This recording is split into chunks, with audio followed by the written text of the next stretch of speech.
Welcome to Cherry Street Investor Education with Kavitha Baratakke, passive income coach and founder of Cherry Street Investments. Education that is designed for you to take control of your financial life. Join us to learn how you can create multiple passive income streams, diversify your portfolio, save on your taxes, and much more. Become a better investor and fast track your financial goals. Here's your host, Kavitha Baratakke. Hi, this is Kavitha Baratakke, passive income coach and founder of Cherry Street Investments. I'm here today to talk about investing in Austin.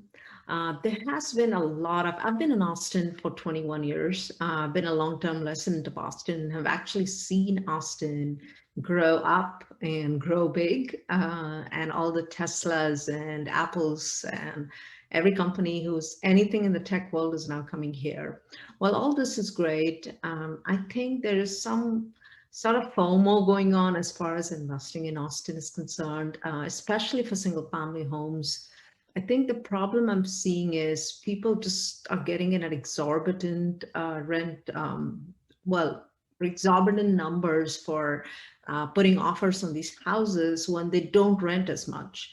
And a lot of these people are people from California, New Jersey, New York, places that they're used to these high prices and possibly low rents as well. So they're not really looking for cash flow. While I agree with that philosophy in terms of actual appreciation, we don't really have a crystal ball to say what the appreciation will look like. Texas is also not land constrained like California is. So there's no guarantee that the prices will keep going up at the same pace that they have.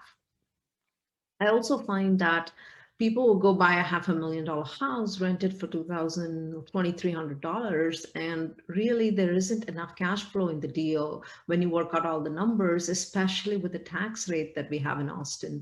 Taxes in Austin generally range from, I think the lowest I've seen is like 2.14, all the way to 3% or 3.5% of the appraisals.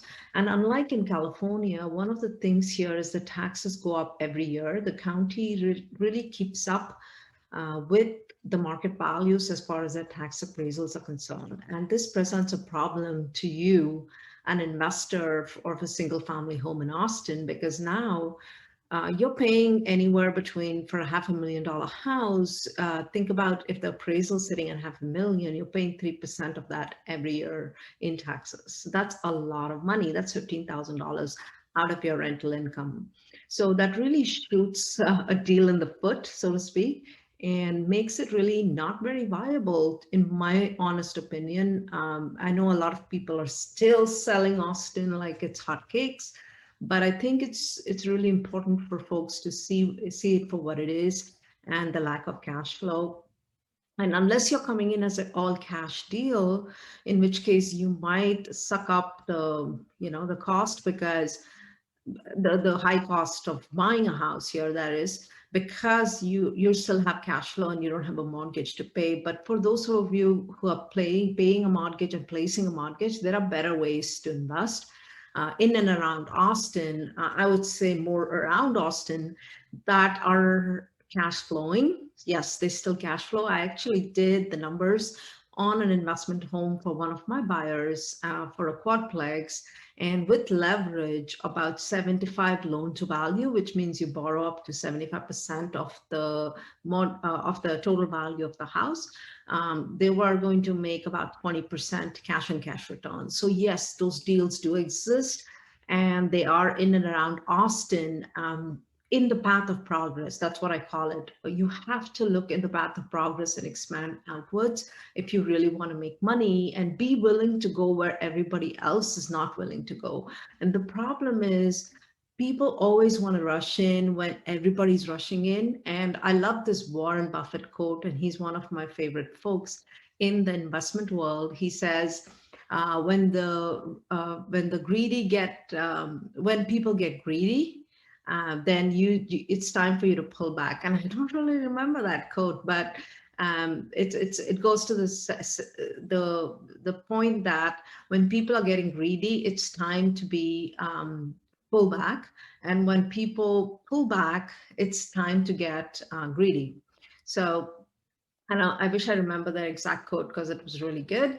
And just wanted to say that think about that for a second.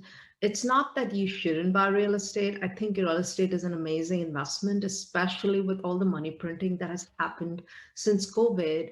I think from an inflation standpoint, that will really help because as the inflation increases, or which is inevitable, I think, so will rents. Rents will increase as well. So it's good to have a tangible asset, definitely. But think about what the tangible asset should be, and also what happens while you're waiting for this tangible asset to return. Like what returns is it making for you while it's invested? So the problem, again, when it comes to single family homes, especially in a market like Austin, there is just no cash flow.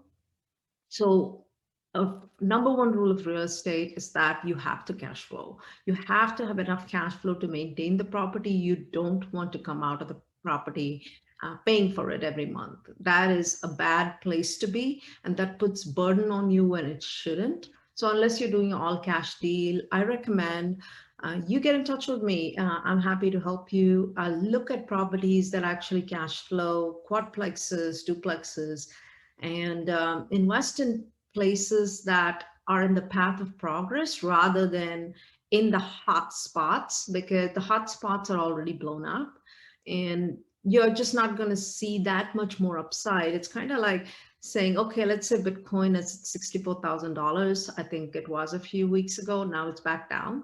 So you don't want to buy into the high, not to say that this is the high. I don't know what the high is. I don't have a crystal ball, but all I know is this is not a low because properties being bid up about 30-40% over asking. To me, that is not a normal situation.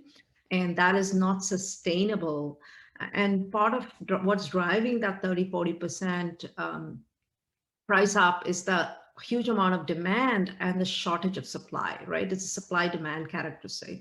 So the reason for supply constraint is not just that people are not, but the demand is so high and this is normal supply. No, the supply is seriously constrained. The reason is people are holding on to their properties thinking, hey, it's going to appreciate more.